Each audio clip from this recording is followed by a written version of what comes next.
சமீபத்தில் ரஜினி அவர் பேசின வீடியோக்கள் சமூக வலைதளத்தில் வைரல் ஆயிட்டு இருக்க நிலையில ரஜினி அவர் விஜய் அவரை தாக்கி தான் பேசியிருக்காரு அப்படிங்கிற மாதிரி ப்ளூ சட்டை மாறன் அவர் என்ன சொல்லியிருக்காரு, விஜய் அவருக்கு மட்டும் இல்லைங்க இவங்களுக்கும் கூட்டம் வரும் தான் அப்படின்னு சீமான் என்ன சொல்லியிருக்காருன்னு வாங்க பார்க்கலாம். நம்ம எல்லாருக்கும் தெரியும் ரஜினி அவர்கள் சமீபத்தில் இளையராஜா அவர்களுடைய விழால கலந்துக்கிட்டாரு.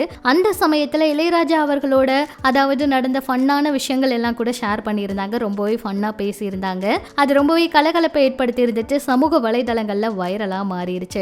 அந்த வகையில சமீபத்துல ரஜினி அவர் பேசும்போது இந்த 50 வருஷத்துல 1500 படம் 8000 பாடல் அப்படிங்கிறது சாதாரண விஷயம் கிடையாது, அந்த அளவுக்கு நல்ல இசையமைச்சாரு அப்படின்னு சொல்லி ரஜினி அவர் பேசியிருந்தாரு.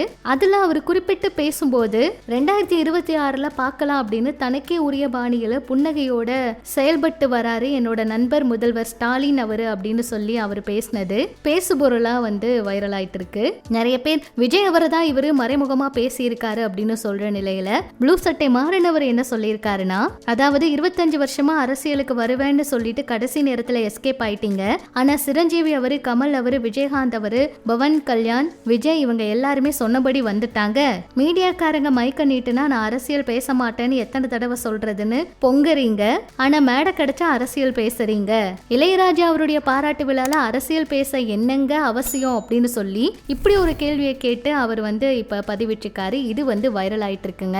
விஜய் அவர் தாக்கி பேசியிருக்காரு அப்படின்னு சொல்லி இந்த விஷயத்தை அவர் பதிவிட்டதும் நிறைய ரசிகர்கள் நிறைய கருத்துக்களை பதிவிட்டு இருக்காங்க. அதே போல விஜய் அவர் எந்த இடத்துல கட்சிக்கு போனாலும், அதாவது அரசியல் விழா அப்படின்னு சொல்லி அவரோட அரசியல் சம்பந்தப்பட்ட எந்த பயணமா இருந்தாலுமே அங்க பயங்கரமான கூட்டம் வருதுங்க. அந்த கூட்டத்தை பார்த்து எல்லாருமே அதிர்ச்சி ஆகிடுறாங்க அப்படின்னு தான் சொல்லணும். சொல்ல போனா விஜய் அவர் மட்டும் கிடையாதுங்க, நயன்தாரா அவங்க, அஜித் அவங்கன்னு யார் போனாலுமே கூட்டம் வரும் அப்படிங்கிற மாதிரி சீமான் அவர் பேசியிருக்க விஷயம் வைரல் ஆயிட்டு இருக்கு. அது மட்டும் இல்லாம விஜய் அவருக்கு இவ்வளவு தூரம் கூட்டம் வர்றது ஒரு பக்கம் எல்லாருக்குமே பயத்தை ஏற்படுத்தி இருக்கு அப்படின்னு அரசியல்ல நிறைய பேர் பேசினாலுமே ஒரு சிலர் இந்த கூட்டம் எல்லாம் ஓட்டா மாறாது அப்படின்னு எல்லாம் கூட சொல்லிட்டு இருக்காங்க. யாரு வந்தாலுமே கூட்டம் வருங்க, விஜய் அவர் மட்டும் கிடையாது, நடிகர் நடிகைகள் யாரு வந்தாலுமே கூட்டம் வரும் அப்படிங்கிறது தான் சீமான் அவருடைய கருத்தா இருக்குங்க. விஜய் அவருடைய கூட்டம் எல்லாம் ஓட்டா மாறுமா அப்படிங்கிற மாதிரி கேள்வியெல்லாம் கேட்டதுக்கு ஐ எம் வெயிட்டிங் அப்படிங்கிற மாதிரி அந்த ஒரு பதில அவர் கொடுத்திருந்தாரு.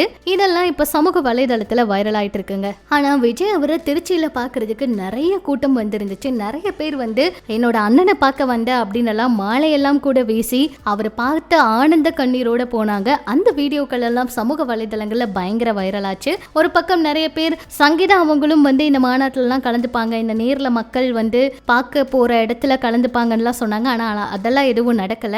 விஜய் அவர் மட்டும்தான் போனாரு, எல்லாரையும் மீட் பண்ணாரு, பேசினாரு. சில ஆரம்பத்துல தடங்கள் இருந்தாலுமே இன்னுமே அவருடைய இந்த பயணம் எப்படி முடியும் அப்படிங்கறத வெயிட் பண்ணி தான் பார்க்கணும். இதெல்லாம் பற்றி உங்களோட கருத்தை சொல்லுங்க. நம்ம சினிமா தகவலை தெரிஞ்சுக்க நம்ம சேனல் கூட இணைஞ்சிருங்க.